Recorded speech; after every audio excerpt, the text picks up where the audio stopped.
dans Because We Bowling. Nous sommes dans la première édition de Culture. Culture consiste à quoi? Alors je vous explique. Culture est le fait d'inviter des personnalités du basket, que ce soit des coachs, des joueurs, etc. Et en fait, ils viennent, ils nous parlent de leur parcours, on échange ensemble afin de vous apprendre plus sur des termes, par exemple, du basket ou autre chose. N'hésitez pas à regarder jusqu'au bout et on se dit à bientôt.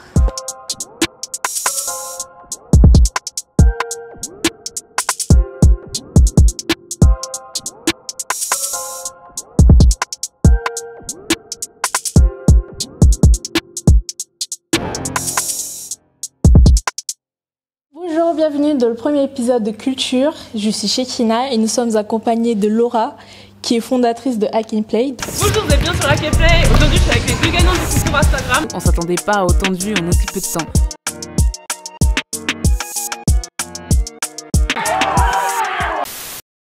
Bienvenue Laura. Bonjour. Comment vas-tu? Ça va et toi? Bien. Je peux te tutoyer? Bien sûr, y a pas de problème. Donc je voudrais savoir en premier lieu le nom de ton premier club. Alors, j'ai commencé le basket dans ma ville, donc à La Haye-les-Roses, le club de La Haye-les-Roses. Okay. Mais qu'est-ce qui t'a amené au basket? Alors du coup, quand j'étais petite, mon père il m'emmenait souvent jouer sur les playgrounds. Et je me rappelle justement, j'avais pas assez de force. Donc quand je shootais, la balle elle va me retomber sur la tête. Ça me faisait bien rire.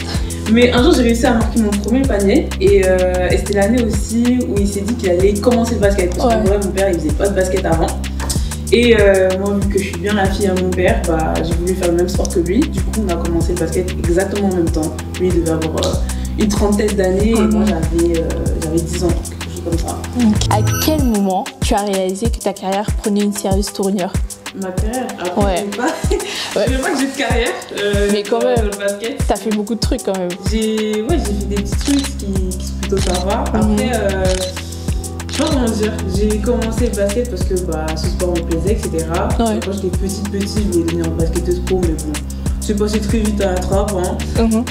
Après, c'est vrai que plusieurs fois, j'ai voulu arrêter le basket, mais vraiment, parce que des hauts, des bas, dans le basket, etc. Mais j'ai jamais abandonné. Et au moment, on va dire que j'ai créé Hack and Play, parce que c'est là où vraiment j'ai commencé à faire. Enfin, non. Avant Hack and Play, j'ai voulu coacher, on va dire, dans le basket, parce que je coachais pas mal, etc. Du coup, je commençais à passer mes diplômes de coach. Et après, à partir de là, j'ai eu l'idée de Hack and Play et c'est là que j'ai commencé, on va dire, à faire des petits trucs sympas. Ok. Mais aujourd'hui, si tu avais juste une phrase pour décrire tout ce que tu as fait jusqu'à aujourd'hui, ça serait quoi? Une phrase? Ouais. Je suis reconnaissante. Pourquoi? Reconnaissante parce que, comment expliquer, j'ai pas mal de gens qui m'ont aidée et en fait je suis reconnaissante de ça, j'ai toujours été reconnaissante par rapport aux gens qui sont autour de moi et même si je le montre pas forcément, j'apprécie beaucoup l'aide des gens et j'essaye de leur dire merci dès que je peux. Ok, voilà. Oh c'est mignon. Le All Parisian Game, ça te dit quelque chose? Bien sûr. Le premier All Parisian que j'ai fait, c'était en 2017, je suis pas sûre. Et c'était la première année justement où ils avaient cette collaboration avec la marque Jordan. Et franchement c'était un truc de ouf, c'était la première fois où où c'était vraiment, comment dire, on s'attendait pas à autant de monde. Même ceux qui ont organisé l'événement, je pense qu'ils s'attendaient pas à autant de monde. C'était le gymnase, il était blindé. Moi j'avais peur, je me suis dit j'allais faire cet événement parce que c'était un petit événement tranquille. Jamais on s'est dit qu'il y allait avoir autant de monde. On arrive dans le gymnase, les trucs qui s'est blindé. Et j'avais pissé dessus ce jour-là. Mais en tout cas j'ai joué et franchement c'était un événement de ouf. Je suis bien contente de l'avoir fait parce que j'ai rencontré des gens vraiment sympas et même encore aujourd'hui. Justement, je travaille encore avec eux. Ok. Justement, par ça, j'aimerais savoir ton point de vue en général du basket français. Après, le basket en France, du coup, il n'est pas hyper médiatisé, c'est-à-dire à la télé, on ne le voit pas énormément. Mais ça commence à s'améliorer, surtout chez les garçons. Parce que j'ai vu que là, il y a une nouvelle chaîne qui s'appelle par exemple Sport en France, qui est commentée par Lucas Nico justement. Et il passe pas mal de matchs de basket et c'est vraiment cool ça. Et après sur le sport féminin, enfin sur le basket féminin, bon là c'est compliqué, on va pas à la télé et ça c'est très dur. Mais bon, Ok. j'espère qu'un jour ça va avancer et que ça continuera à se développer. Est-ce que tu sens qu'il y a des différences entre le masculin et le féminin français dans le basket? Bah, c'est un peu comme dans tous les sports, hein. Enfin dans beaucoup de sports, je veux dire, pas dans tous les sports. Ouais, forcément les garçons sont souvent mieux représentés. Ouais. Donc ouais, encore certaines personnes disent que le basket c'est un sport d'homme. Et ça c'est dommage, parce que bah, c'est faux tout simplement, tout le monde peut pas pratiquer ce sport. Ouais. Et comment dire, les gens ils disent que ouais, le basket féminin c'est pas spectaculaire, etc. Qu'il n'y a pas de... Enfin, en gros, il n'y a pas de filles qui savent jouer au basket, alors que c'est complètement faux. Et ce qui est dommage en France, c'est qu'on les voit pas, ces filles qui bossent et qui font des trucs de ouf en fait. Et avec Hack & Play, je découvre encore des filles aujourd'hui que je connaissais pas et je me dis, mais putain, cette meuf, elle taffe. Et c'est dommage parce qu'en France, les filles, elles ont vraiment du mal à se mettre en avant par rapport par exemple aux États-Unis où les meufs elles s'en foutent, elles se mettent en avant assez souvent. Et c'est chaud en fait là que ici on a une mentalité qui est différente, que ce soit fille ou garçon en vrai, hein. Mais pour les filles c'est encore pire, donc voilà. Est-ce que tu as une dernière anecdote à nous partager? Une anecdote, moi j'en ai trop parce que en vrai je suis grave une gâteuse et je suis tout le temps des bêtises. Tiens, je vais t'en donner deux. La première c'était justement au Hall parisienne. Je sais pas s'il y a des gens qui s'en rappellent, mais j'espère pas. Et c'était quoi? Je sais pas pourquoi. Il y a un moment, en plus c'est ma coéquipière maintenant, je me mets à défendre sur une intérieure, mais vraiment poste 5, plus balèze que moi, etc.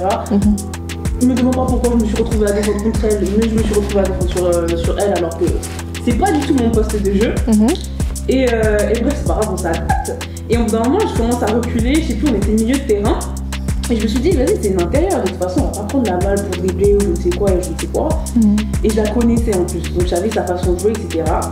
Et au bout d'un certain moment, je sais plus ce qui se passe, la fille prend la balle vers le tête des 3 points.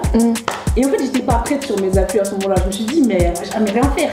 Et à ce moment-là, elle fait un truc bizarre où elle se retourne, elle voulait juste redonner la balle à la meneuse ou faire une passe. Et moi, je sais pas ce que je me suis dit dans ma tête, vu que je connais cette joueuse et je sais qu'elle aime trop faire des reverse, etc. Bah, mes pieds se sont emmêlés.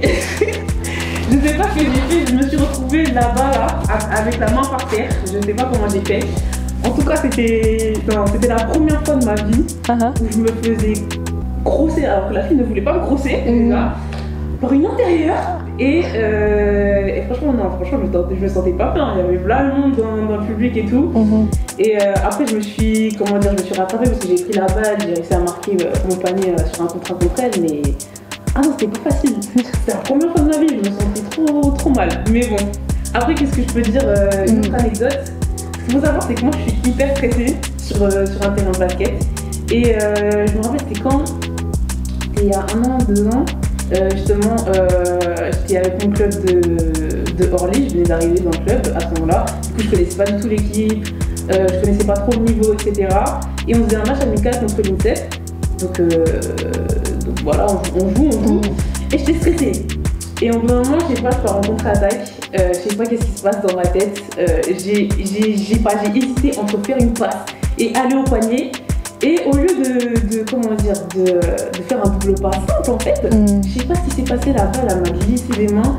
Au double pas, j'ai fait une planche, mais vous voyez le panier là, tout en haut, ça fait blac, c'est parti. Non, je me sentais tellement mal.